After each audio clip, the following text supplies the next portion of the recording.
Il aura fallu attendre 7 saisons mais ça y est, une femme a gagné The Voice. Maëlle n'a que 17 ans, mais elle a déjà la voix d'une grande. Son timbre a donné des frissons plus d'une fois aux coachs mais aussi aux téléspectateurs qui ont voté en masse ce samedi 12 mai pour la jeune et touchante lycéenne.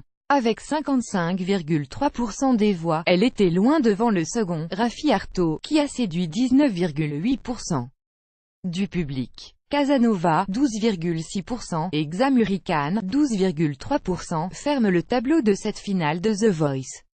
Pour Maëlle, tout a commencé lors des auditions à l'aveugle, où son timbre de voix très pur avait tout de suite interpellé les 4 coachs. C'est finalement chez Zazie que la jeune fille, un peu timide, débutera son aventure. Ce sera le début d'une pléiade de compliments de la part de sa coach qui l'avait comparé à un ovni, mais aussi de Florent Pagny, qui, en larmes après l'une de ses prestations, avait lancé « Cette gamine qui a 16 ans, elle a un truc pas comme les autres, plus grand que exclu. » The Voice, c'est la guerre entre Zazie et Pascal Obispo. Découvrez l'origine des tensions, il ne s'était pas trompé. Maëlle a toujours su faire vibrer la corde sensible du public lorsqu'elle était sur scène. L'un des plus beaux moments de son aventure restera sans doute son duel avec Gulan. Avec sa guitare et sa voix prenante, le chanteur originaire de Nouvelle-Calédonie avait ce soir-là mis au monde Maëlle, comme l'avait fait remarquer Zazie, avant de finalement partir sous les applaudissements du public. Mais ce soir, rien n'était gagné pour Maëlle qui, lors des répétitions de la finale, souffrait d'une trachéite. Sur Sign of the Times de Harry Styles, la jeune femme n'a pourtant pas flanché et a offert une nouvelle fois une prestation impressionnante. Ensuite, en duo avec Vianney sur Je m'en vais, Maëlle a montré qu'elle avait tout ce qu'il fallait pour donner la réplique à un chanteur reconnu. Enfin, son tendre duo avec sa coach sur Seras-tu là de Michel Berger a permis à celle qui n'avait jamais pris de cours de chant de remporter la 7e saison de l'émission, devenant ainsi la première femme à gagner The Voice. L'hommage à Morane comme prévu, la production de The Voice a rendu hommage à Morane, la chanteuse belge décédée lundi 7 mai à l'âge de 57 ans. Les 4 finalistes ont repris sur un prélude de Bach devant des coachs très émus.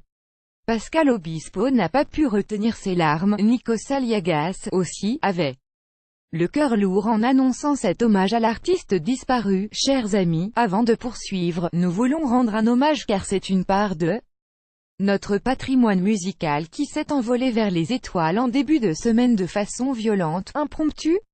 Morane était l'une des plus belles voix francophones. C'était une chanteuse intense, une belle personne, une belle âme aussi, touchante, aimante, généreuse. Le samedi soir, elle aimait commenter l'émission sur les réseaux sociaux.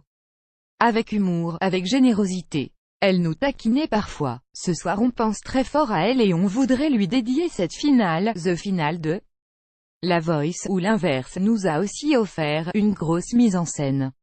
Comme Raffi Arto qui chantait dans une télé des années 50, pendant un moment on a cru qu'il avait trouvé la DeLorean, et était retourné dans les années 50.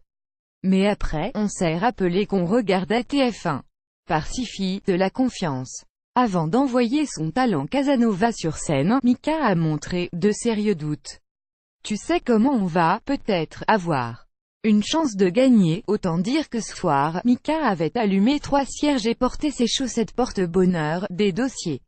Raffi se rase depuis qu'il fait The Voice, on dit merci qui, merci papa, bon Xamuri Khan a quand même fait cagne, et il est bon en philo 1, puis après il m'a dit papa, j'arrête les études, et je fais de la musique. Casanova en finale.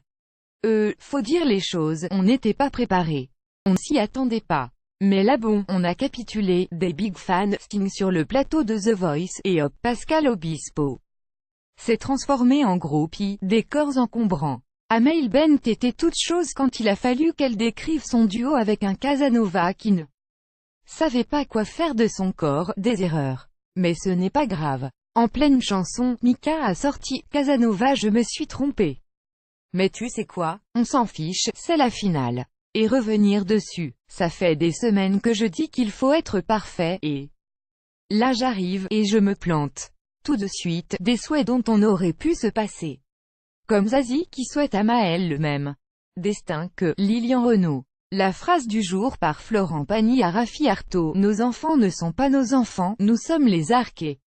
Ils sont les flèches, et toi t'es une super flèche. L'instant cute du jour en coulisses, Pascal Obispo, 14 ans, a été faire dédicacer ses 33 tours de police par Sting.